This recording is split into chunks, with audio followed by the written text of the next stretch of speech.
Hi everyone, welcome to my channel. I am Sangeeta और आप सब कैसे हैं।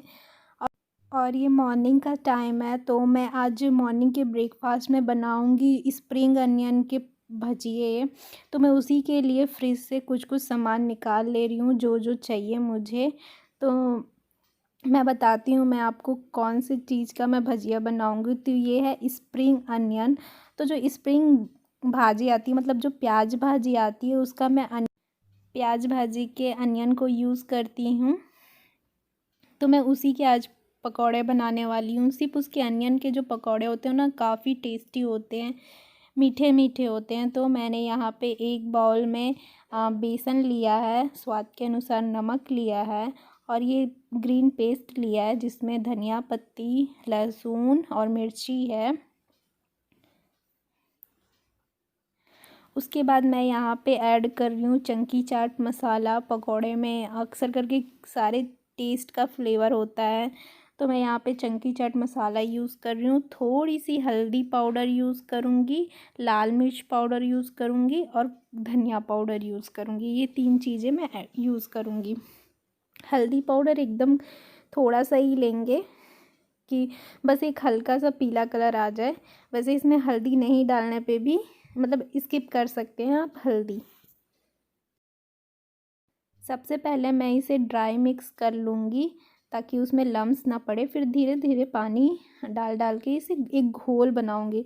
तो हमें बनाने हैं पकौड़े, तो हम पकौड़े जैसा घोल बनाएंगे, ना ज़्यादा थिन ना ज़्यादा थिक, तो एकदम पकौड़े वाला घोल। फिर मैं उसमें धीरे धीरे करके उस प्याज भाजी के अनियन को मिलाऊंगी और उसमें ना प्याज भाजी के ना कुछ 2-3, मतलब थोड़े से प्याज भाजी है, जैसे कि 90% पूरा अनियन है उसका, प्याज भाजी का, और 10% उसका जो भाजी होता है वो है।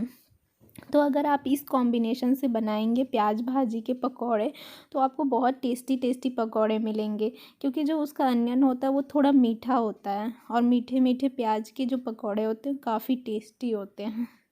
तो यहाँ पे मेरा बैटर रेडी हो गया। इस तरीके का बैटर बनाना है ताकि वो अच्छे से कोट हो जाए उसमें। अब मैंने यहाँ पे ऑयल डाल दिया कढ़ाई पे। जब एक बार ऑयल अच्छे से गर्म हो जाए फिर मैं उसमें ये पकौड़े का बैटर थोड़ा थोड़ा करके डाल दूँगी। तो यहाँ पे मेरा बेटा सो के उठ के आ गया है, तो मैंने उसे गोदी लिया है। और साथ के साथ मैं सब्ज़ी की प्रिपरेशन कर रही हूँ। तो आज मैं बनाऊँगी मूली मसूर खट्टा सब्ज़ी। तो मैं यहाँ पे पकौड़े को डाल रही हूँ, धीरे धीरे छोटा छोटा डालूँगी, ज़्यादा बड़ा बड़ा नहीं डालूँगी। मैं ना फैला फैला के डाल रही हूँ और मैं बाद में ना हाथ की हेल्प से भी डालूँगी, क्योंकि इससे थोड़े क्या होते हैं, बड़े बड़े पकौड़े बन जाते हैं। तो हाथ से जो है ना बहुत अच्छे पकौड़े बनते हैं। तो यहाँ पे मैंने एक बैच डाल दिया है पकौड़े का। और ये देखिए सुंदर कितने करारे टाइप से दिख रहे हैं, दिखने में इतने टेस्टी और ये खाने में बहुत टेस्टी थे। और मैंने बहुत सारा पकौड़ा बनाया था। तो मैं यहाँ पे सारे पकौड़े निकाल लूँगी और फिर दूसरा बैच डालूँगी। तो इस बार मैंने हाथ से डाला है। आप अगर हाथ का यूज़ करते हैं तो प्लीज़ बी केयरफुल, आराम से डालिए क्योंकि तेल काफ़ी गर्म होता है। मुझे थोड़ी सी आदत है इसलिए मैं इस तरीके से भी डाल देती हूँ, चम्मच से भी डाल देती हूँ।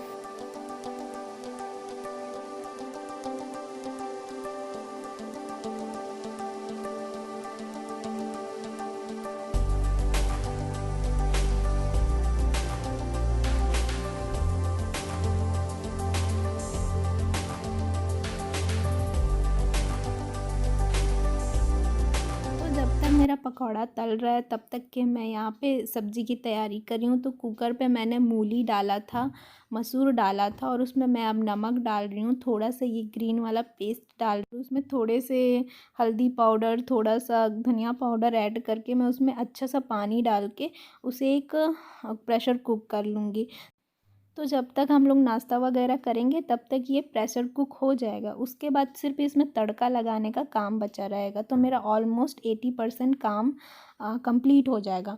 तो मैंने सोचा कि ये वाली मिर्ची आई थी मार्केट से, तो मैंने सोचा कि चलो इसके भी थोड़े छोटे छोटे पीस काट के पकौड़े बना लेती हूँ। तो इसके तो कई टाइप के पकौड़े बनते हैं, लाइक आप इसमें आलू का मसाला भर के इसके पकौड़े बना सकते हो। तो मैंने इसे छोटे छोटे पीस में काट लिया और मैं उसे उसी बैटर में डिप कर लूँगी।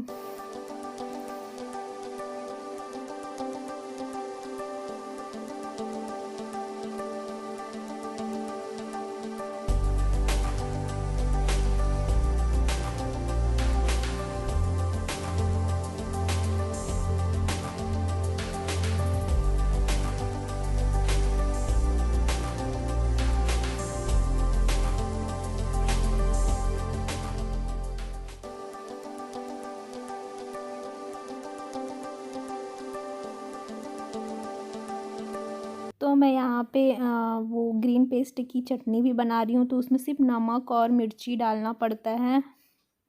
चाय भी चढ़ा दिया है उधर, तो इधर पकौड़े तल रहे हैं, उधर चाय भी बन रही है, उधर चटनी भी बना दिया मैंने उसमें पकौड़े को खाने के लिए। तो मैं यहाँ पे सर्व कर रही हूँ पकौड़े। तो मैं पकौड़े निकाल रही हूँ, मैं सॉस निकालूंगी और ग्रीन चटनी रहेगी। तो ये आज का कॉम्बिनेशन रहेगा।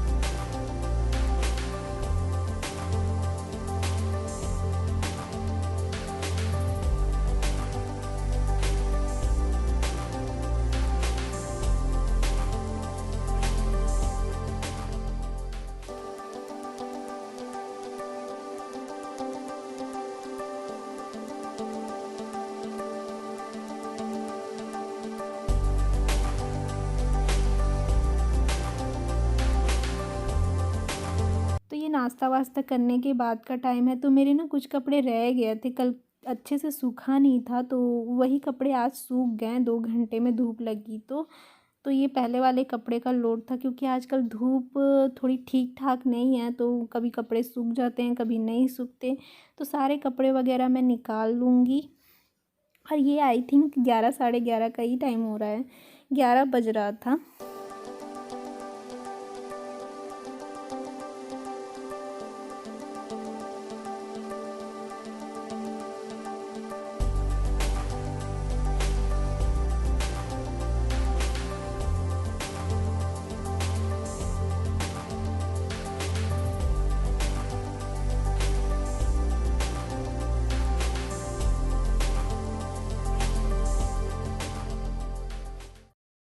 और इससे मैंने यहाँ पे अब क्लीनिंग स्टार्ट कर दी। तो मैं झाड़ू और पोछा करूँगी, और इससे पहले मैं यूट्यूब का काम की, उसके बाद मैंने कपड़े निकाले, और उसके बाद मैं ये काम कर रही हूँ अब झाड़ू पोछा। तो आपको पता ही कि मैं मेड नहीं लगाई हूँ घर में, झाड़ू पोछा खुद करती हूँ, बर्तन खुद करती हूँ। इससे दो फ़ायदे हो जाते हैं, एक तो टाइम पे हमारा काम भी कंप्लीट हो जाता है। मेड का क्या है, वेट करना पड़ता है, वो अपने टाइम के अनुसार आते हैं और अपने टाइम के अनुसार ही काम करते हैं।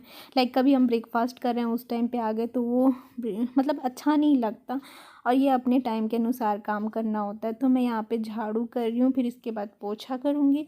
और इससे दो फ़ायदे इसलिए कि ना, काम करने से ना एक्सरसाइज भी हो जाता है। मतलब मैंने खुद ये चीज़ नोटिस किया है अपने में कि मैं काम जब मेड लगा रखी थी तब मैं वेट गेन कर रही थी, और अब जब मैं खुद झाड़ू पोछा कर रही हूँ तो मेरा अच्छा खासा जो मेंटेन हो गया है वेट। तो मैंने ये नोटिस किया है, इसलिए मैं झाड़ू पोछा करती हूँ, और इस काम को मैं बड़े इन्जॉय के साथ करती हूँ, क्योंकि मुझे इसमें ना हेक्टिक नहीं लगता कोई भी। मैं आराम से कुछ सुनते सुनते या फिर कुछ गाना वगैरह लगा के आराम से मैं झाड़ू पोछा करती हूँ, ताकि मैं इंजॉय करूँ इस काम को। और हर काम को ना इंजॉय करते हुए करना चाहिए। काम समझ के अगर आप कोई भी काम करोगे ना, तो आपको वो एकदम मतलब भारी भरकम काम लगेगा। इसलिए आप एकदम आराम से उस काम को एंजॉय कीजिए। मैं यहाँ पे बड़े एंजॉय के साथ ये सब काम कर रही हूँ।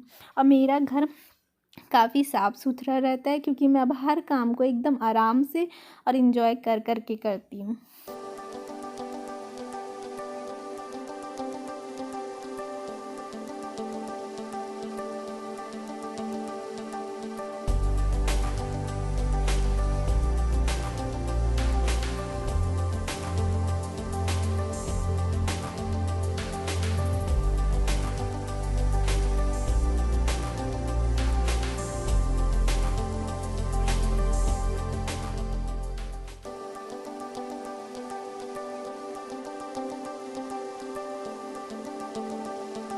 जस्ट ये क्लीनिंग वगैरह की मैंने। अब मैं बाथ लेने जा रही थी तो डोरबेल बजी और डोरबेल से आ गया हमारे फर्स्ट क्राई बेबी का सामान।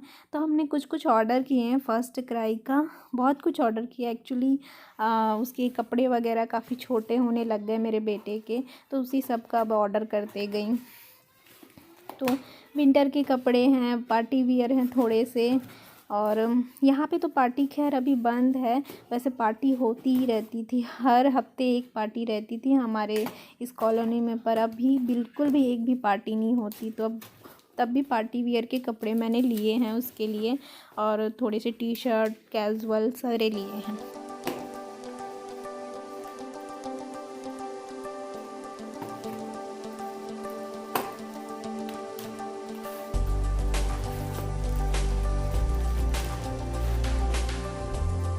तो ये जो मैंने लिया है वो 50% डिस्काउंट पे लिया है। लाइक ये जो मैंने ट्रैक पैंट है एक, ये जो लॉन्च पैंट है ये 400 का MRP है, लेकिन ये 200 में लिया है मैंने। तो 50% का डिस्काउंट चल रहा था उस दिन, और वैसे भी फर्स्ट क्राई पे आए दिन ऑफ़र चलते ही रहते हैं। ये जो मैंने स्वेटर लिया है वो कुछ 1000 का था, तो ये मुझे कुछ 550 पड़ा है। तो ये 550 पड़ा है, ये भी काफ़ी अच्छा स्वेटर है। और उसके बाद मैंने एक स्वीट शर्ट लिया है। ये जो स्वेटर है वो 55% डिस्काउंट पे मिला था, तो ये मुझे कुछ 450 पड़ा है। और इसके बाद ये एक स्वीट शर्ट है जो मैंने 300 में लिया है, 317 रुपये है। तो ये 50% डिस्काउंट पे था। जो ऑरेंज वाली है वो 55%। तो ये 317 की है। जो ऑरेंज वाली शर्ट थी वो 450 की है। तो मैंने बहुत सारी उसकी विंटर की शॉपिंग की है, और इसका एक प्रॉपर हॉल वीडियो है विथ प्राइस विथ डिस्काउंट। तो प्लीज़ आप जाके उसे भी चेकआउट कीजिए एक बार।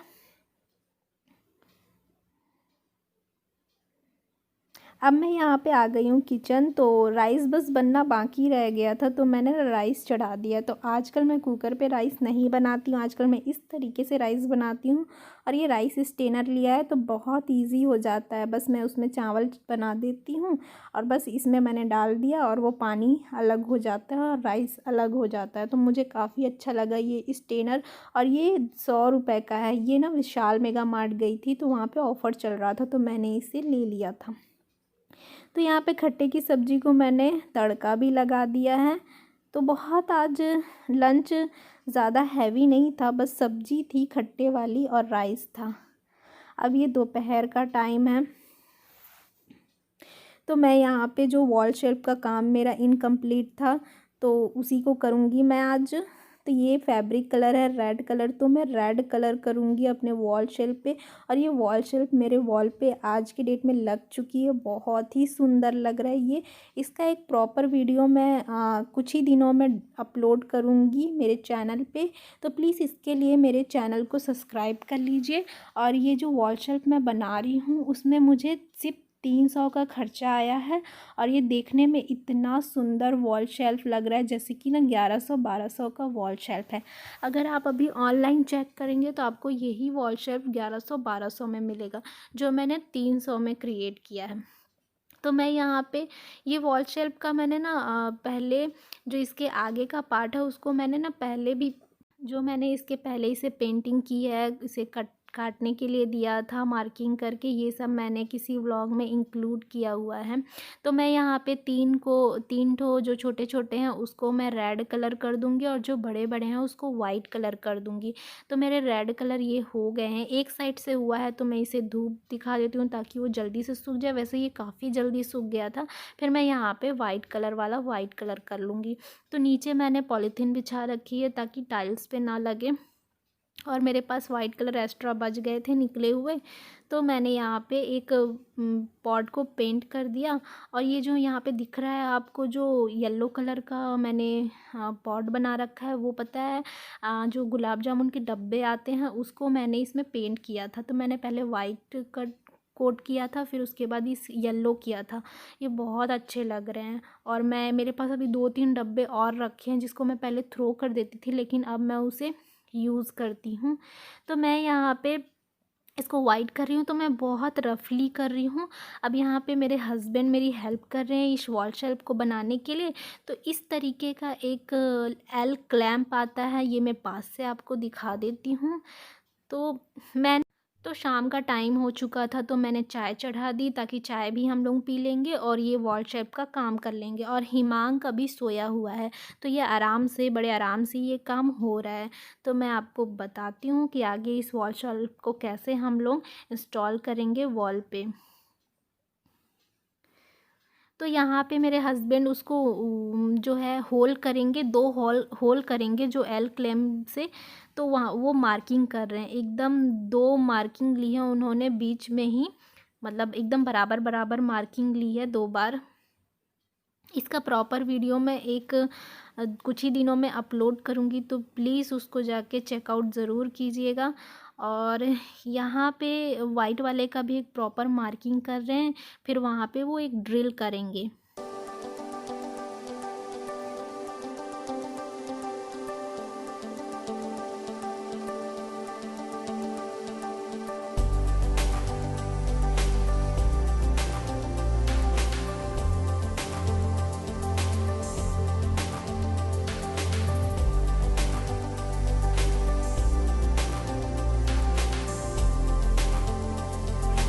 वो जो एल क्लैंप है उसको इस तरीके से रख के देख रहे हैं, फिर उसके हिसाब से वो वहाँ पे मार्किंग करेंगे होल से, और होल को फिर ड्रिल करेंगे।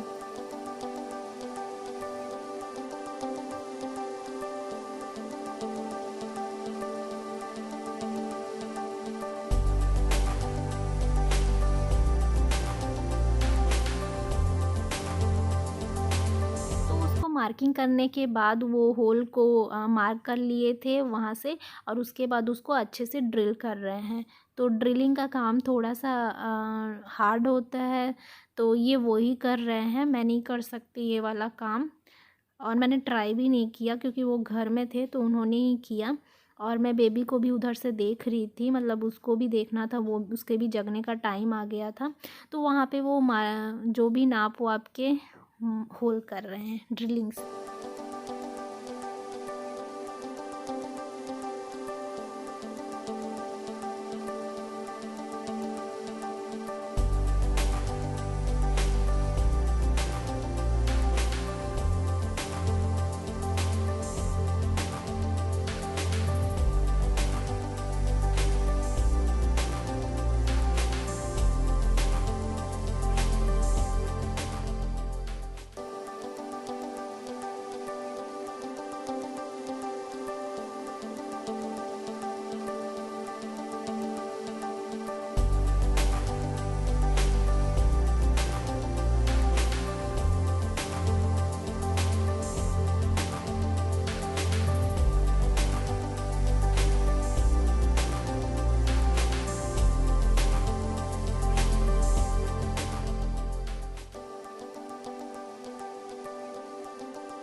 अब जो वो एल क्लैंप था उसको हम लोग इस प्लाईवुड पे इस तरीके से फिक्स करेंगे। तो मैं आपको पास से दिखा देती हूँ कि किस तरीके से उसको फिक्स किया है मेरे हस्बैंड ने।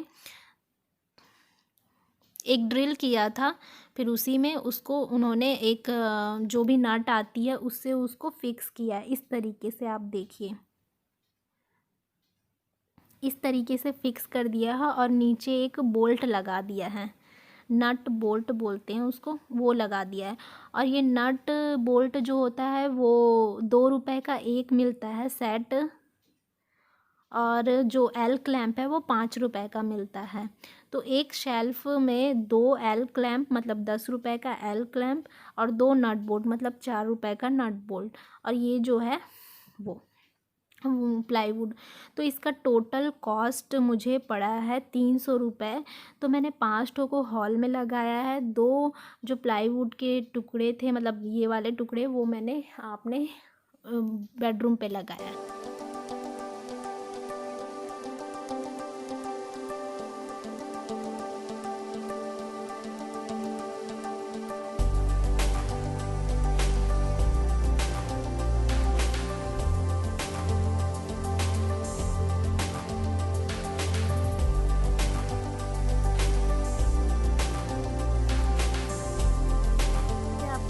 मैं पास से आपको दिखा देती हूँ कि इस तरीके से आपको नट बोल्ट टाइट करना है और इसमें एल क्लैंप को फिक्स करना है।